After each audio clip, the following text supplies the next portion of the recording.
rapaz, como é que vocês estão? Tudo certo? Então bora começar mais um vídeo aqui no canal da Cripto e hoje trazendo já a atualização sobre o BTC para vocês, tá? Explicando aí a movimentação do dia e também o que eu tô esperando para os próximos movimentos, tá? Desse início de semana. Rapaziada, então sem mais delongas, já solta o like no vídeo, se inscreve no canal se você não é inscrito, deixa nos comentários se você gostou depois, isso é muito importante pra gente continuar trazendo conteúdo e crescendo aí junto, tá? Ontem eu tinha feito um vídeo falando sobre uma divergência bullish no gráfico do BTC, né, rapaziada? Mas essa divergência bullish me preocupava, até mesmo deixei claro isso no vídeo para vocês, porque o dólar, o índice do dólar não colaborava muito para que o nosso início de semana começasse em alta, sendo que a gente estava tendo aqui uma divergência bullish no dólar também, né? Então a gente pode ver que aqui no 4 horas, né, a gente tem topos e fundos, né, ainda mais baixos aqui, né? Por enquanto mais baixos, né?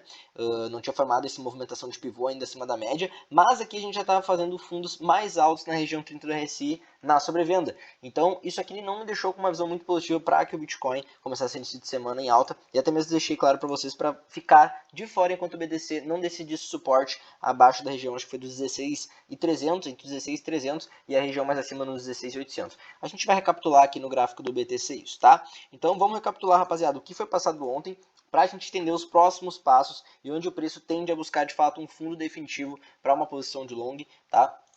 Onde seria bom se expor. Então ontem eu tinha falado para vocês, tá, em relação a essas zonas aqui do gráfico diário. Então o gráfico diário, né, ele aparentemente não estava com muito volume de queda nesses últimos candles diários, inclusive o candle diário de ontem não fechou com força, né, hoje que a gente de fato começou a ter um movimento mais forte para baixo, no candle que se iniciou às 9 horas, no caso, de ontem, no candle que vai se finalizar agora, daqui a 50 minutos, tá? Então, isso aqui, né, essa formação de candles com pouco volume de venda me levou a crer que a gente poderia fazer um movimento de alta, mas a gente não teve esse movimento. Até mesmo citei para vocês que seria interessante ficar fora de exposição enquanto o BTC não decidisse suporte abaixo dos 16.300 ou acima dos 16.600, tá? Eu tinha falado 16.800, mas é 16.600. Porque é uma zona onde a gente teve muitas confluências de pavio e indecisão, né? Agora, de fato, a gente assumiu um movimento com volume forte abaixo da média móvel de 8 e rompendo abaixo dos 16.300, que inclusive é um suporte no curto prazo para o preço. Foi suporte dessa acumulação no curto prazo. Ok, meus queridos? Inclusive, a gente pode marcar, né, uma LTB aqui e a gente pode puxar essa projeção que trabalhou como um topo triplo, ok? A projeção praticamente já se entregou por completo. Então seria natural agora a gente ver um reteste preço próximo aqui aos 16.300, né? Trocando a polaridade dessa zona para cair mais. Por quê? Porque a gente fez uma formação de movimento de baixa, né? Abaixo da média de 80 períodos e abaixo, aqui trabalhando agora com o preço rompendo abaixo da média de 8.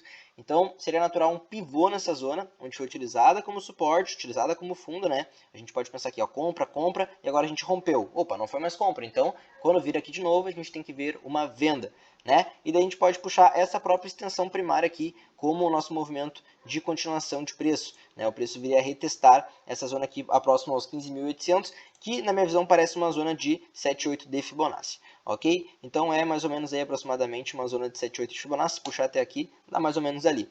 Tá? Então, se a gente vê o BTC voltando aqui acima da média 8, mas chegando próximo aos 16.300, seria natural um pivô para a gente voltar a cair quem sabe até 3%. Obviamente que se a gente retomar esse fundo, né, e não formar um pivô, daí vai ter chance do preço vir desafiar a resistência aqui nos 16.500, que é uma zona descendente, né, ou quem sabe até romper e vir buscar a média 80. Mas, sinceramente, por essa formação de preço, pelo jeito que a gente está no diário agora, a probabilidade é muito maior da gente vir buscar uma zona mais forte de sobrevenda, e quem vai nos mostrar isso é o RSI, tá? Então a gente vai discutir sobre o RSI.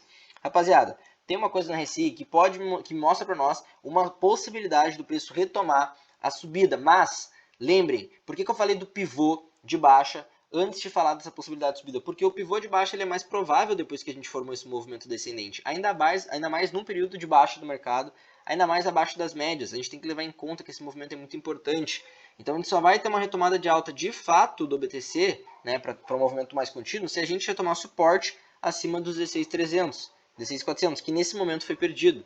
Tá? Mas aqui no RSI a gente tem algo muito interessante, que é uma movimentação de fundos ainda mais altos. Porém, se a gente vir formar o pivô, segurar e voltar a cair, a gente vai ter a possibilidade de romper esse fundo, né? Mas esse fundo aqui é interessante em relação ao RSI, é a possibilidade da gente segurar, ainda mais que a gente veio buscar de fato uma sobrevenda, próxima à região 30. E até mesmo eu tinha falado para vocês, né, que o preço ele estava se segurando aqui nessa parte superior do nosso canal e que a gente estava tentando também segurar suporte na região 50. Isso que até me deixou com uma visão positiva de que, pelo jeito que o preço acumulou, poderia vir um movimento de alta, né? Porém a gente perdeu a região 50, rompemos abaixo da acumulação, tá? E agora a gente tem a possibilidade de vir fazer um pivô de baixa para continuar caindo.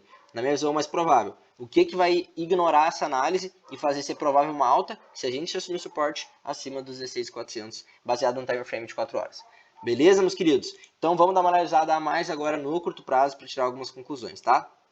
Então, o curto prazo, né, quando a gente tem um movimento normalmente explosivo, ele fica dessa maneira, né, praticamente ilegível. Então, eu vou me basear no time frame aqui, o que me mostrar o gráfico mais líquido. Eu vou permanecer no gráfico de 4 horas, tá, rapaziada? Então, eu opero 1 hora, eu opero 30 minutos, 15 minutos, mas quando o gráfico ele tá muito ilegível no curto prazo, eu pulo até achar um time frame que eu me sinta confortável de ler, que realmente me traga uma decisão mais clara. Essa vela de 4 horas aqui, né, que fez esse padrão de força nível 3 para alta, é uma vela que causa muita indecisão, porque a gente tem pavio lá em cima e pavio aqui embaixo. Então isso causa muita indecisão para o preço, e por isso que vocês veem o preço trabalhando dessa maneira aqui no time frames de menor prazo. Mas vamos levar em conta, apesar de estar feio esse movimento, vamos levar em conta o que o nosso RSI está fazendo. Porque independente de como o preço está, o RSI ele mostra, né, se o nosso movimento ele tende a trazer mais para queda ou mais para baixa, né, o movimento. Então vamos dar uma analisada aqui que eu ainda, até mesmo antes de fazer o vídeo, ainda não tinha analisado com mais calma. Então, rapaziada, é o seguinte, tá? No momento a gente já saiu da região 30, a gente buscou um fundo mais alto, né? A gente até na verdade passou da região 30, buscamos um fundo mais baixo e viemos buscar uma sobrecompra acima da região 50. Agora o preço aparentemente está tentando segurar na região 50, porém com essa pequena acumulação aqui no time frame gráfico de 1 hora. Então, se a gente não vê o preço fazendo um pivô, né, um movimento aqui de fundo acima da região 50 e também segurando essa ascendência de curto prazo no meia hora, bem provavelmente a gente vai ver o rompimento dessa zona, até mesmo porque a gente segurou uma forte resistência aqui na média de 80. Então, se a gente puxar essa projeção aqui, daria mais ou menos este movimento de queda para o BTC para testar esse fundo com um trap. Novamente voltaríamos para a região de sobrevenda, possivelmente formaríamos um fundo mais alto no RSI, né? Então, se a gente cair abaixo da região 50 no curto prazo, a gente vai vir formar um fundo mais alto no RSI, mas isso aí vai dar 0,90% de queda para o BTC, a gente vai ver nas próximas horas. O que vai concluir isso é o quê? Se esse candle de 1 hora que falta 15 minutos para fechar, vai terminar com volume vendedor caindo abaixo da região 50, ou com volume comprador mantendo uma ascendência dentro desse triângulo que eu acabei de marcar. Beleza? Se manter a ascendência, daí a possibilidade vai ser de retestar o nosso pivô. Olha só que interessante como o price action funciona, né? Então, se a gente finalizar aqui 1 hora sem muito volume de venda e posteriormente vir um candle com volume de alta, a gente vai poder fazer o reteste no pivô, né? O nosso candle de 4 horas já mostrou que o reteste ele foi feito próximo, né? Não chegou na zona, mas foi próximo. Ainda dá para chegar um pouco mais alto. Mas o que vai concluir é isso daí. Beleza, rapaziada? Então, agora a gente vai dar uma olhada nas confluências do mercado tradicional aí na bolsa. Vamos dar uma olhada na Nasdaq, vamos dar uma olhada no dólar de novo, né? Para a gente recapitular algumas coisas aqui e entender o que nos espera para o dia de amanhã, né? Para a nossa sequência de mercado. Então, rapaziada, no diário do DXY, a gente fez exatamente o que eu falei para vocês que me preocupava, né? Que era respeitar essa divergência bullish, né? Recapitulando isso, essa divergência bullish que a gente estava tendo aqui no dólar, né? Fundos mais altos enquanto a gente tinha fundos mais baixos aqui. Então, o dólar fez o seu movimento de alta esperado, né? Algo que me deixava preocupado sobre o BTC, e até mesmo por isso orientei para vocês ficarem de fora enquanto a gente não decidisse abaixo do suporte dos 16.300 ou acima da resistência dos 16.600, tá? Então, agora a gente tem um dólar que ainda tem, de certa maneira, espaço para subir, porque a gente fez um padrão de alta, né? Um padrão 1, 2, 3 no fundo, finalizando com bastante força esse último candle de 4 horas. Então, apesar de a gente estar longe da média, a gente ainda tem espaço para buscar a média 80. Apesar disso, a gente tem também um RSI, né, que já está numa região de sobrecompra. Então, a partir daqui, já começa a ficar maior a probabilidade de queda do que de alta. Além disso, a gente também, né, tem essa resistência aqui que pode segurar o nosso índice do dólar aí para cair até a região 50 e vir buscar um pivô. Mas a movimentação do dólar para os próximos dias me traz uma visão de mais queda para o mercado do que alta. Por quê? Porque a gente tem um dólar numa formação de fundo muito forte, né? Numa formação de fundo interessantíssima. Então a gente tem que tomar muito cuidado agora com esse momento e operar a favor do viés do mercado tradicional, que está contando muito, principalmente no bear market. Sempre conta, mas principalmente no bear market, onde a gente tem mais instabilidades ainda, tem que estar acompanhando o mercado tradicional e os calendários econômicos, tá? Inclusive eu vou começar a trazer para vocês, rapaziada, sobre o calendário econômico também. A gente divulga o calendário econômico mais no Telegram, né, de maneira escrita, porém eu quero começar a trazer para vocês aqui em vídeo para que vocês peguem essa dimensão e essa noção de quão importante é acompanhar os dados econômicos, tá?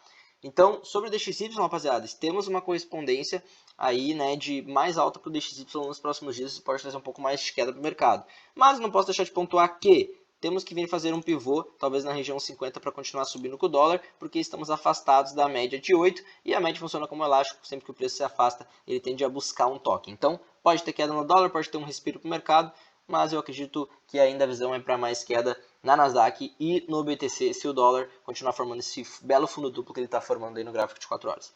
Tá? Nasdaq, olha que curioso, né? A gente tem a Nasdaq formando um topo duplo, enquanto o dólar está formando um fundo duplo. Muito curioso, né? Então, a gente tem uma correspondência bem bacana para ter queda no mercado nos próximos dias, se a gente não vê o dólar caindo e, de fato, trazendo uma positividade para que a Nasdaq possa retomar sua movimentação ascendente. Beleza, meus queridos? Então, a Nasdaq aqui, né, de fato, já está até rompendo a acumulação. Então, se a gente vê ela dando continuidade com fechamento de venda abaixo aqui da nossa média móvel de 80, né, a gente vai ver provavelmente um movimento de queda da Nasdaq de pelo menos, né, deixa eu só marcar aqui para vocês, de pelo menos mais 2% até os 113 mil pontos, né? E a projeção aqui desse topo duplo. Beleza? Então, rapaziada, a gente tem que ver agora como é que o gráfico diário do BTC vai fechar, né? Ele fechou com bastante volume de venda até agora, provavelmente vai permanecer mais ou menos com esse volume que ele tá, porque pô, já está quase finalizando, já falta mais ou menos aí 40 minutos para finalizar o candle diário. E normalmente na metade da expiração do time frame ali da vela é onde a gente já começa a ver que a tendência se decide. Imagina agora que está 40 minutos, né? Bem provável que a gente vá retestar fundos mais baixos aí, ainda mais com aquele suposto pivô. Então, eu só vou dar uma recapitulada agora no gráfico do BTC, para que a gente discuta as últimas análises e eu possa me despedir de vocês, tá? E daí a gente vai dar sequência para o dia de amanhã, trazendo o calendário econômico e trazendo a atualização do BTC pela manhã. Hoje, infelizmente, eu não consegui fazer vídeo pela manhã, nem à tarde, fiquei bem ocupado, mas estou atualizando vocês de noite, né? E amanhã vai ter vídeo pela manhã. Beleza? Então aqui, rapaziada, no time frame de 1 hora, como eu falei, aparentemente já viemos fazer o pivô próximo à zona, mas isso não quer dizer que se a gente finalizar 1 hora com volume de compra aqui, um volume significativo, né, no meia hora, inclusive ele está fazendo aquele movimento que eu acabei de falar para vocês, a gente possa vir retestar essa zona aqui dos 16.300. Probabilidade alta para o BTC? Somente se não trocarmos a polaridade na zona e mantivermos esse ponto como um ponto de compra. Aqui não foi espetado com ponto de compra, deslanchamos. Então a possibilidade de aqui ser espetado agora com ponto de venda, já que aqui concentrou ordens de venda, é muito grande. Então não dá para ignorar isso. Não tome uma posição de long contra a tendência primária. Tome uma posição de long a favor da tendência primária. Beleza? Então é isso, rapaziada. Tamo junto. Espero que esse vídeo tenha atualizado vocês. Fiquem espertos que amanhã eu vou estar publicando aí nas redes, né, o nosso vídeo pela manhã com um calendário econômico e uma análise bem bacana sobre os próximos movimentos do BTC e o que esperar do dia.